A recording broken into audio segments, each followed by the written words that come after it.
আপনি আপনার জিন্দেগিতে কতক্ষণ নামাজ কাজা করেছেন, কতদিন, এটা খালি হিসেব করে দেখুন। আমার ভাই, আপনি মনে মনে করবেন না যে ইয়াসিন ভাই এসছে ওর বয়ানে হিদায়েত পেয়ে যাবে, কখনো লয়। আমার নবী, বিশ্ব নবী, সকলে বলুন সাল্লাল্লাহু আলাইহি সাল্লাম, জন্মানোর পরে নবীজি ছিলেন বরকতপূর্ণ নবী। জোরে বলুন সুবহানাল্লাহ। নবীজিকে আল্লাহ এত বরকত দিয়েছিলেন, নবীজির প্রথম বরকত স্টার্ট শুনেলেন। নবীজিকে আল্লাহ এত নুরানিয়াত চেহারা দিয়েছিলেন, এত জ্যোতি দিয়েছিলেন নবীজির চেহারায় আকর্ষণ। দাই হালিমা দেখা মাত্র তার চোখেতে আকর্ষণ করে গেছেন নবীজি। মনে মনে ভাবছে এই ছেলেটাকে আমি পালবো। কিন্তু স্বামীকে গিয়ে অর্ডার আনতে গেলে, হে আমার স্বামী, আমিনার ঘরে একটা চাঁদের টুকরোর মতো বাচ্চা তৈরি হয়ে জন্ম নিয়েছে, তার শরীর যেন নূরের মতো চলছে, আমি চাই সেই বাচ্চাটাকে আমি লালিত পালিত করবো আমার স্তনের দুধ পান করিয়ে। স্বামী বললে, তাকে যে পালবে তার বদলা কার কাছ থেকে নিবে? বলে, এর প্রতিদান আল্লাহর কাছ থেকে নেব। আল্লাহর কসম, রিওয়ায়েতে আছে, মা হালিমা বলছেন, আমি যখন ওই আল্লাহর রাসূলকে বুকে করে নিয়ে এলাম আমার বাড়িতে, তারপরে নজর দিলাম কয়েক ঘন্টার মধ্যে আমার বাড়িতে যতগুলো বকরি ছিল, ছাগল ছিল, সকলের স্থান যেন দুধেতে ভরে গেল। জোরে বলুন সুবহানাল্লাহ। শুধু তাই নয়, আপনাকে বলে দিই, আমার নবীজি যেদিনে জন্মেছেন সেদিন থেকে হক বুঝিয়েছে আল্লাহ নবী সাল্লাল্লাহু আলাইহি সাল্লাম। মা হালিমা, দাই হালিমা ডান দিকের স্তন পান করতেন বেশিরভাগ সময় নবীজিকে ডান দিকে, আর একটা মা হালিমার বাচ্চা ছিল, সে বাঁ দিকের স্তন পান করতেন। এমন অবস্থায় একদিন হঠাৎ করে আল্লাহ নবীকে কোলে নিয়ে বাঁ দিকের স্তন ধরাতে গেছে। নবীজি মুখ লাগাই, মোটেই মুখ লাগাচ্ছেন না, খাচ্ছেন না। মা হালিমা আল্লাহর রাসূলকে নিয়ে হাকিমের কাছে ছুটলেন, আমার এই বাচ্চার কোনো অসুখ হয়েছে, আমার স্তন হচ্ছে না। সেই হাকিম বললে, তোমার কজন বাচ্চা? বলে, আমার দুটো। বলে, এক কাজ করো, বাচ্চাটাকে ডান দিকের স্তন একবার পান করিয়ে দেখো। মা হালিমা পর্দার মধ্যে গিয়ে যখন আল্লাহর রাসূল সাল্লাল্লাহু আলাইহি সাল্লামকে ডান দিকের স্তন দিলেন, পান করতে লাগলেন। জোরে বলুন না সুবহানাল্লাহ। হালিমা যখন সেই হাকিমকে বললে, বাচ্চা তো আমার ডান দিকের স্তন পান করছে, বলে, শোনো, এ কোনো সাধারণ নয়, এ একজন মহাপুরুষ জন্ম নিয়েছে, এ আর ভাইয়ের হক মেরে খাবে না, বাঁ দিকের স্তন আর ভাইয়ের জন্য ছেড়ে দিয়েছে। জোরে বলুন সুবহানাল্লাহ। আর আজকে আমাদের সমাজের লোক কি বুঝলেন কি করছে? বাপকে ডাক্তার দেখাবো বলে লুকিয়ে নিয়ে গিয়ে বাপের নামের জমিগুলো সব নিজের নামে লিখে নিচ্ছে, ভাইকে ফাঁকি দিয়ে। ঠিক বলছি? আর ফাঁস কাতারে নামাজ পড়ছে। আমার ভাইয়েরা খুব সাবধান, আমার নবীজি হক বুঝিয়েছেন। আমার নবীজি যেদিনে জন্মেছেন বরকত দেখিয়ে গেছেন, হক দেখিয়েছেন। আল্লাহ তাআলা আমাদের সকলকে হেফাজত করুক। জোরে বলুন আল্লাহুম্মা আমিন। এরপরে আগে চলুন। আমার নবী, বিশ্ব নবী, সকলে বলুন সাল্লাল্লাহু আলাইহি সাল্লাম, বয়স তখন মাত্র 6 বছর। কত বললাম বাবা? 6 বছর। মায়ের পেটে যখন ছিলেন নবীজি তখন বাপ হারা, আর যখন 6 বছর। এই ঘটনাটা ইমামে বুখারী রাহমাতুল্লাহ আলাইহি হাসিয়ার মধ্যে লিখেছেন। নবীজি মেম্বারে বসে আছে, কাঁদছেন, চোখে পানি, আঁচল মুবারক ভিজে গেছে, দাড়ি মুবারক ভিজে গেছে, সব ভিজে গেছে। সাহাবীরা বলছেন, ইয়া রাসূলুল্লাহ, ইয়া হাবিবাল্লাহ, আপনার চোখে কেন এত পানি? আমার নবী, বিশ্ব নবী বললেন, আইনা সাত্তা সিনিন। নিজের ঘটনা নবীজি বলছেন, আইনা সাত্তা সিনিন, मैं जब 6 साल का था, আমি যখন 6 বছরের শিশু, আমি আমার মা আমিনার সঙ্গে রাস্তায় সফর করে ফিরছি। একটা জায়গার নাম মাকামে ইবুয়া। মাকামে ইবুয়া এসে আমার মা আমিনা ইন্তেকাল করলেন। সকলে বলুন ইন্না লিল্লাহি ওয়া ইন্না ইলাইহি রাজিউন। আমার মা, আমি তখন 6 বছরের শিশু, আমার মা আমিনা ইন্তেকাল করেছেন। নবীজি কাঁদছেন আর বলছেন, সোচো हमारे दिल में क्या गुजरा, আমার কি অবস্থা ছিল। আমি ওই 6 বছরের শিশু, বাপ হারা আর মা হারা। আমার মাকে যখন কবরে দাফন করা হচ্ছে, মাই কবর সে লপট গয়া, আমি কবরটাকে জড়িয়ে ধরেছি আর বলছি আমার মাকে ছেড়ে দাও। আর কেউ যেন মনে হচ্ছে আমার হাতটা ধরে টানছে আর বলছে তোমার আম্মা জান আর কোনোদিন দুনিয়াতে ফিরবে না। আল্লাহর নবী কাঁদতে লাগলেন আর বললেন আমার দিলের অবস্থা তখন কেমন ছিল হে আমার সাহাবীরা, কাশ যদি আজকে আমার মা বেঁচে থাকতেন আর আমি যদি এশার নামাজের ইমামতি করতাম আর তোমরা যদি আমার পেছনে মুক্তাদি হতে, আর আমার মা যদি জাইলা খুলে বলতো মুহাম্মদ চলে আয়, আমি আল্লাহর নবী নামাজ ছেড়ে ছুটে মায়ের কাছে চলে যেতাম। জোরে বলুন সুবহানাল্লাহ। আল্লাহর নবী সাল্লাল্লাহু আলাইহি সাল্লাম 11টা বিবাহ করেছেন। কটা বললাম বাবা? 11টা। 11টা বিবাহের মধ্যে 10 জন বিধবাকে বিয়ে করেছিলেন আর 10টা বিধবাকে বিয়ে করার জন্য শুনেলেন আল্লাহর নবী 11টা বিবাহের মধ্যে 11টাই আল্লাহর হুকুম আসার পরে করেছে। বুঝতে পেরেছেন না? অনেকজন বলছেন না প্রতিবাদ করব। আপনাদের হাওড়া, হুগলি, বর্ধমান, আমার গলসি থানায় বহু জায়গায় প্রতিবাদ সভা হয়েছে। নূপুর শর্মা বলে কোন একটা মেয়ে খারাপ মন্তব্য করেছিল নবীকে। ঠিক বলছি না ভুল বলছি? পেপারে দেখেছিলাম হাওড়া পাঁচলায় ভাঙচুর হয়েছিল দোকানপাট। ঠিক বলছি না ভুল বলছি বাবা? পেপারে দেখেছিলাম, টিভিতে দেখছিলাম, ভাঙচুর করা হয়েছে, মুসলমান যুবকরা ভেঙেছে জোশে মহাব্বতে। আপনারা বলুন, কুকুর আপনাদের দেশে যদি কেউ কি কামড়ি দেয় তাকে ঘুরিয়ে কামড়াতে হবে না হবে না? কথা বলেন না কেন আপনারা? তাড়াতাড়ি বলুন, কুকুরকে কামড়াবেন না ছেড়ে দিবেন? ছেড়ে দিবেন। কেন? কুকুরকে যদি ঘুরিয়ে আপনি কামড়ান তো আপনিও কুকুর। কোরআনের একটা আয়াত শুনেলেন, সব সময় এটা সকলে মাথায় রাখবেন, বাজারে ঘাটে রাস্তায়। বুঝতে পেরেছেন? জোরে বলুন ইনশাআল্লাহ। আমার এই কথাটা ব্রেনে রাখবেন। কোরআনে সূরা ফুরকানে আছে ওয়াইদা খাতাবাহুমুল জাহিলুনা ক্বালু সালামা, তোমরা জাহিল এবং মূর্খদের সঙ্গে তর্ক বিতর্ক করো না। এর ব্যাখ্যা বিশ্লেষণে যখন যাবেন আমার আল্লাহ হুকুম দিলেন হে নবী, যাদের ধর্ম সম্পর্কে জ্ঞান নেই, কোরআন সম্পর্কে জ্ঞান নেই, আমার রাসূল সম্পর্কে জ্ঞান নেই, আমার হাদিস সম্পর্কে নবীজির সম্পর্কে জ্ঞান নেই, আসমান জমিন কিয়ামত সম্পর্কে জ্ঞান নেই, তোমরা তাদের সঙ্গে তর্ক বিতর্ক করো না। জোরে বলুন সুবহানাল্লাহ। নূপুর শর্মা বলেছে এতে কত লাভ হয়েছে জানেন? কত লাভ হয়েছে? ভারতের 100 কোটি হিন্দু ভাই, তাদের মধ্যে যদি 10 কোটি হিন্দু ভাই নবীজির বায়োডাটার পড়তে যায়, যে দেখি যখন এরকম খারাপ কথা বলছে নবীজির আদর্শটা পড়ে দেখি, আল্লাহর কসম 1 কোটিকে আল্লাহ কবুল করে লিখি কামিয়াব। ঠিক বলছি না ভুল বলছি? আপনি এতই দেখেন গা কত মানুষ দলে দলে ইসলাম কবুল করছে, তাদেরকে দাওয়াত দিতে হয়নি। আপনি বলছেন অবশ্যই প্রতিবাদ হবে, ভাষার দ্বারা, দুয়ার দ্বারা, আখলাকের দ্বারা, চরিত্রের দ্বারা প্রতিবাদ হবে। আমার নবী সকলে বলুন সাল্লাল্লাহু আলাইহি সাল্লাম যদি বলেন এটার জন্য দোকান আপনার বাড়ির পাশের হিন্দু ভাইয়ের দোকান ভাঙবেন, তাহলে আমি বলতে চাই আল্লাহর নবী সাল্লাল্লাহু আলাইহি সাল্লামকে তয়েফের মাটিতে রক্তাক্ত করা হয়েছিল, তার লাগে কি করা উচিত ছিল? হযরতে শুআয়ব আল-উতবা হযরতে আম্মার ইবনে ইয়াসিনের মায়ের দু পায়ে উট বেঁধে দুদিকে তাড়িয়ে দিয়েছে, আঁখ ফাড়ার মতো ফেরে গেছে। হযরতে সাইয়্যিদানা বেলাল হাবশির কোমরে দড়ি বেঁধে উটের পেছনে বেঁধেছে, পিঠের চামড়াটা কোমরে লেগে গেছে। হে বেলাল হাবশি, হয় কলমা ছাড়ো, তা না হয় জীবনটা দিয়ে দাও, নাহলে আমাদের ধর্মে ফিরে এসো। বেলাল হাবশি বলেছেন আমি শাহাদাতকে পছন্দ করি, কিন্তু কলমা থেকে সরার রাস্তা নাই।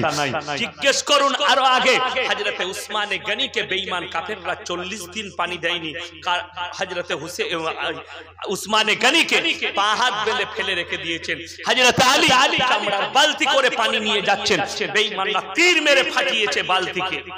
এরপর ভেবে দেখুন সেই সাহাবীরা যখন, সেই নবীজি যখন মক্কা বিজয় করছেন, কতটা বদলা লিয়া দরকার ছিল। বুঝতে পেরেছেন না? পারেন? আপনার মাকে যদি কেউ মার্ডার করে আপনি ছেড়ে দিবেন? কথা বলুন না। আম্মার ইবনে ইয়াসিনের আম্মা জান মাকে ঈমান আনার কারণে কাফেররা এই পায়ে একটা উট বেঁধে দিল আর এই পায়ে উট বেঁধে দিয়ে দুদিকে উটগুলোকে তাড়িয়ে দিলে দু ফাল্লা হয়ে গেল, আঁখ ফাড়ার মতো। যুদ্ধের ময়দানে আল্লাহ নবী সাল্লাল্লাহু আলাইহি সাল্লাম যুদ্ধের ময়দানের শেষে হাঁটু গেড়ে হাউ হাউ করে কাঁদতে লাগলেন। নিজের চাচা জান আমিরে হামজা রাদিয়াল্লাহু তাআলা আনহুর লাশ দেখে বুকটা চিরা, কলিজা থট্টা বার করে নিয়েছে, চেহারাটা ক্ষতবিক্ষত করেছে। নবীজি কেঁদে কেঁদে বললেন, আমার চাচার সঙ্গে এই অবস্থা কে করেছে?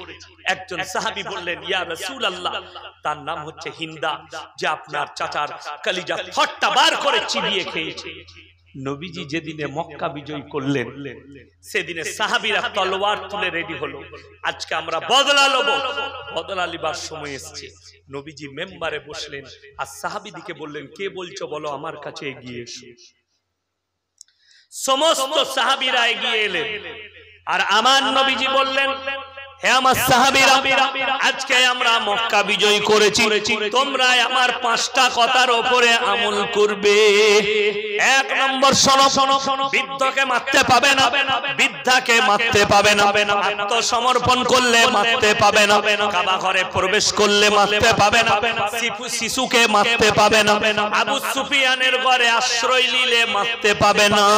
আমার নবী বিশ্ব নবী মক্কা নগরীতে এলান করলেন, হে বেঈমান কাফেরেরা, শুনে নাও, তোমরা নির্দ্বিধায় নির্ভয়ে বসবাস করবে আর নিজের ধর্ম পালন করবে, তোমাদের উপরে কেউ অত্যাচার করবে না। জোরে বলুন সুবহানাল্লাহ। নবীজি ক্ষমা করলেন। জানেন, যখন দলে দলে ঈমান আনছে নবীজির কাছে, বেঈমান কাফেররা এসে কালমা পড়ছে, আমার নবীজি সাল্লাল্লাহু আলাইহি সাল্লাম মেম্বারে বসে আছে। দূর থেকে দেখতে পেলেন একটা লোক নিজের শরীরটাকে চাদর দিয়ে ঢেকে আসছে দলের মধ্যে, পুরো শরীর ঢাকা, বোরকার মতো মুখ ঢেকে নিয়েছে। কেন? লজ্জায়। আমার নবীজি, সকলে বলুন সাল্লাল্লাহু আলাইহি সাল্লাম, বুঝতে পেরেছেন এই লোকটা যে মুখ ঢাকা দিয়ে আসছে সে কে। মেম্বার থেকে উঠে দাঁড়ালেন আর এগিয়ে গিয়ে বুকে জড়িয়ে বললে, হে হিন্দা, তুমি বলো লা ইলাহা ইল্লাল্লাহ মুহাম্মাদুর রাসূলুল্লাহ। সকলে বলুন সাল্লাল্লাহু আলাইহি সাল্লাম। আমরা দয়া করতে জানি, মায়া করতে জানি, ক্ষমা করতে জানি, বদলা নিতে জানি না। বদলা নিতে জানি, ক্ষমা করতে জানি, কলমা পড়ে দাও। কিন্তু হযরতে হিন্দাকে নবীজি কেঁদে বললেন, হে হিন্দা, তুমি কলমা পড়লে, ঈমান এনেছো, তোমাকে আমি ক্ষমা করেছি, আমার আল্লাহ ক্ষমা করেছে, কিন্তু তুমি দুনিয়াতে যতদিন বাঁচবে, আমি যতদিন থাকবো, তুমি আমার সামনে এসো না। তোমার চেহারা দেখলে আমার চাচা জানের কথা মনে পড়লে আমার বুকটা ফেটে যায়। নবীজি কাঁদলেন, হযরতে হিন্দা কাঁদলেন কলমা পড়ে, ইয়া রাসূলুল্লাহ, আমি বড় অপরাধ করেছি। কি বললেন আপনারা? যে চাচা জান, নবীজির চাচা জানের কলিজা চিবিয়ে খেয়েছে, আল্লাহ হিন্দাকে ঈমান দান করেছে। চলুন আগে, আল্লাহর নবীর চাচা জানকে নবীজি নিজে বলছেন, ওগো চাচা, একবার বলুন লা ইলাহা ইল্লাল্লাহ। নিজের আপন চাচা, একবার কলমাটা পড়ে নিন, আমি আল্লাহর কাছে আপনার জন্য কেঁদে কেঁদে ক্ষমা চাইবো।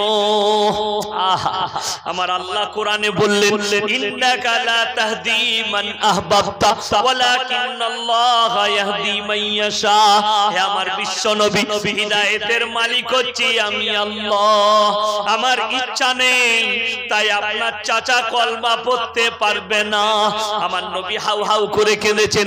এরপরে আমার ভাইয়েরা, মায়েরা, বোনেরা, শুনে লাও, আপনি যদি মনে করেন নামাজ পড়ো বা না পড়ি, রোজা রাখি বা না রাখি, আল্লাহকে ডাকি বা না ডাকি, মুমিন হয় বা না হয়, হুজুররা জলসায় দোয়া করবে জান্নাতে যাব, নবীজি নিজের চাচা জানকে কলমা পড়াতে পারেননি।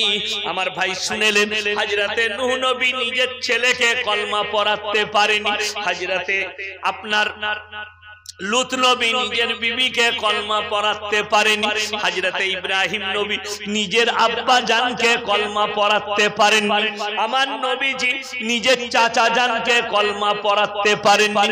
আর আপনি আল্লাহর শুকর আদায় করুন, আল্লাহ আপনাকে ঈমানওয়ালা মুমিন করেছেন।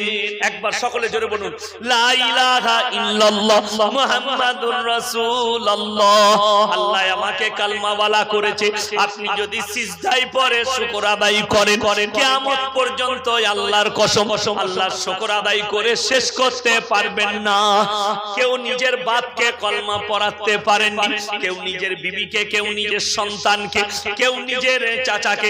আল্লাহ নবীদের দ্বারা পৃথিবীর মানুষকে বুঝিয়েছেন হিদায়েতের মালিক হচ্ছি আমি আল্লাহ। কেউ যতক্ষণ পর্যন্ত কোন জাতি নিজেকে পরিবর্তন করতে না চাই আমি আল্লাহ ততদিন পর্যন্ত তাদেরকে পরিবর্তন দিই না। সবাই ওই জন্য নিয়ত করুন আজ থেকে সবাই আমরা আল্লাহকে প্রকৃত বিশ্বাস আনবো ইনশাআল্লাহ। পৃথিবীর বুকে ইসলামের উপরে বড় চক্র চলছে, ঘোর চক্র। আমার নবীজি সম্পর্কে যা বলু ইসলামের কোনো যায় আসে না। আপনারা কেউ নবীজিকে দেখেছেন? জোরে বলুন, দেখেছেন? দেখেননি? আল্লাহর কসম করে বলছি আল্লাহ যেন আমাদের সকলকে জান্নাতের উত্তর অধিকারী করে। জোরে বলুন একবার আমিন। জান্নাতে যখন যাবেন জান্নাতের প্রথম উপহার কি হবে জানেন? জান্নাতের গেটে দুটো জিনিস দেওয়া হবে, আর জান্নাতের ভেতরে মানুষকে আল্লাহ সব থেকে বড় উপহার দিবেন।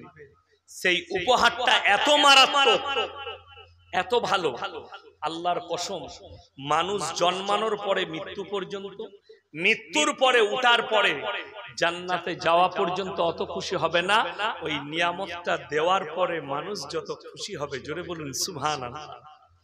গেটেতে কোরআনে আছে বিআকওয়া বিওয়া বারি ওয়া কাসিম মিন মাইন লা ইউসাদ্দাউনা আনহা ওয়া লা ইউনজিফুন। মাইন, মাইন মানে হচ্ছে ব্রেন। তোমাদিকে জান্নাতের ফেরেশতারা গেটেতে দাঁড়িয়ে তোমাদিকে হিরেমতি মুক্তে দিয়ে সাজানো আপনার পবিত্র কাটোরায় পবিত্র শারাবান তাহুরা পান করাবেন। জোরে বলুন সুবহানাল্লাহ। গেটেতে। আর জান্নাতে সবথেকে বড় উপহার হবে আল্লাহর দিদার। জোরে বলুন সুবহানাল্লাহ। আল্লাহর দিদারটা আপনি শুয়ে শুয়ে ভাববেন রাতে, আল্লাহকে দেখিনি আল্লাহর দিদারটা কেমন হবে, আপনি পাগল হয়ে যাবেন, আপনার মন ভরে যাবে। যারা নামাজ পড়ি না তারা ভাববেন যে আল্লাহর দিদারটা কেমন হবে। একটু ছোট্ট উদাহরণ দিই, যদিও মিল খাবে না। দেখবেন যখন আমাদের বাপরা আমাদের জন্য মেয়ে দেখে, কি বলে তোর লেগে একটা মেয়ে দেখে এসেছি, তখন আমাদের মনেতে লাড্ডু ফুটে, আল্লাহ আমি কবে দেখবো। মাকে জিজ্ঞেস করে বোনাইকে, আচ্ছা কবে যাবে বলো তো মেয়েটা দেখতে, মানে খালি মনটা চুপচুপ করছে কবে দেখবো। ঠিক বলছি না ভুল বলছি? এই যে মনেতে লাড্ডু ফুটে, আল্লাহর কসম করে বলছি আজ থেকে যারা শুনে নিলেন আল্লাহর সব থেকে বড় উপহার হবে আল্লাহর দিদার। আপনারা ইন্তজার করুন আর নেক আমল করুন যে জান্নাতের উত্তরাধিকারী হব, আর আল্লাহর দিদার করার তৌফিক যেন আল্লাহ আমাদেরকে দান করেন। জোরে বলুন আল্লাহুম্মা আমিন। আমার ভাই, আমার নবী জনাবে মুহাম্মদুর রাসূলুল্লাহ, সকলে বলুন সাল্লাল্লাহু আলাইহি সাল্লাম, বিবাহ করেছেন।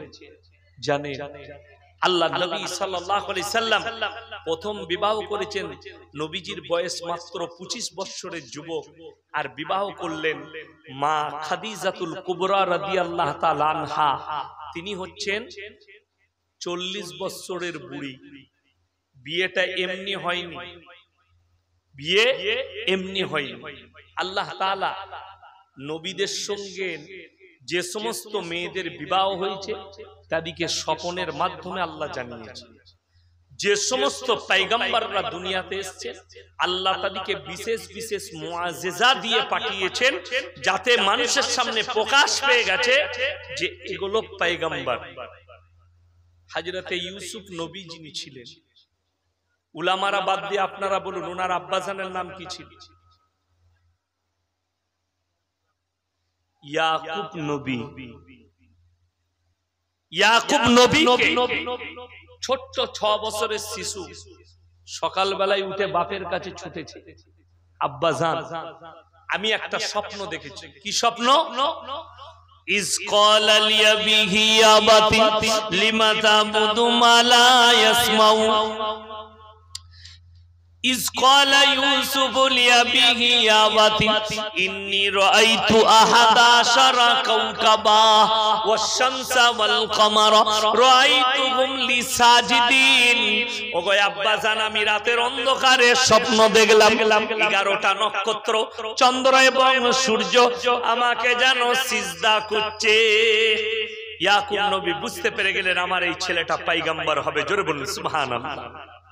হযরতে আল্লাহ নবী সাল্লাল্লাহু আলাইহি সাল্লামের সঙ্গে বিবাহ হবার আগে নবীজি যখন ছোট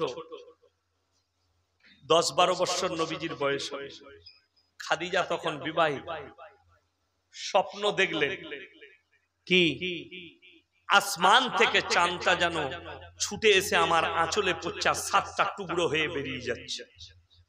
ঘুম থেকে উঠে কাঁদতে লাগলেন, চাঁদটা তো এলো আমার কোলে, ভেঙে বেরিয়ে গেল কেন? বেরিয়ে যাওয়া মানে সে মনে মনে সন্দেহ করলে কিছু একটা ব্যাপার আছে। সকালবেলায় ফজরের পরে ভাইয়ের কাছে ছুটলেন, নিজের চাচতো ভাই স্বপ্নের ব্যাখ্যা করতে পারত। হে আমার ভাই, আমি স্বপ্ন দেখলাম আসমান থেকে চাঁদটা এসে আমার আঁচলে পড়ছে, 7টা টুকরো হয়ে বেরিয়ে যাচ্ছে। সে বললে পৃথিবীতে এমন একজন মহামানব আসছে, এসে গেছে, যার সঙ্গে তোমার বিবাহ বন্ধন হবে এবং 7টা সন্তান হবে, একজনও বেঁচে থাকবে না, 7 জনই মারা যাবে। জোরে বলুন সুবহানাল্লাহ। মা খাদিজার বিবাহ হয়েছিল নবীজির সঙ্গে, 7টা বেটা, 7টাই বেটা দুনিয়া থেকে বিদায় নিয়েছে। আল্লাহ তাআলা এমন কিছু মুআজিজা দিয়েছিলেন যাতে পৃথিবীর মানুষ নবীজিকে নবী পয়গম্বর অস্বীকার করার রাস্তা যেন খুঁজে না পায়। জোরে বলুন সুবহানাল্লাহ।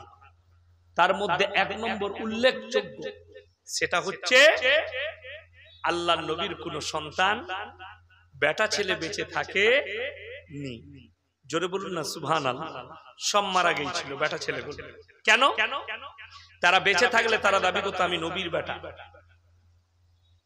আর নবী হযরতে ইউসুফ নবী ইয়াকুব নবীর ছেলে, কিন্তু নবী হয়েছিল। কেন হয়েছিল? নবীর দরজা খোলা ছিল বলে। কিন্তু আমার নবী হচ্ছেন খাতাবান নবিয়্যিন, নবীজির পরে দরজা বন্ধ, নবীর পরে আর কোন নবী আসবে না। তাই নবীর পরে যেন কেউ দাবা করে ফিতনা সৃষ্টি না করে, ওই জন্য আল্লাহ তাআলা নবীজির একটাও বেটা ছেলেকে জীবিত রাখেননি, সব তুলে নিয়েছে, মেয়ে ছেলেরা জীবিত ছিল। দ্বিতীয় নম্বর, আল্লাহ নবী সাল্লাল্লাহু আলাইহি সাল্লাম উম্মি ছিলেন। উম্মি মানে লেখাপড়া জানতেন না, কিন্তু বৈজ্ঞানিক নবী ছিলেন। জোরে বলুন সুবহানাল্লাহ। অনেক মৌলবি ভুলবশত বলে ফেলে নবীজি অশিক্ষিত ছিল, নাউজুবিল্লাহ বলুন না।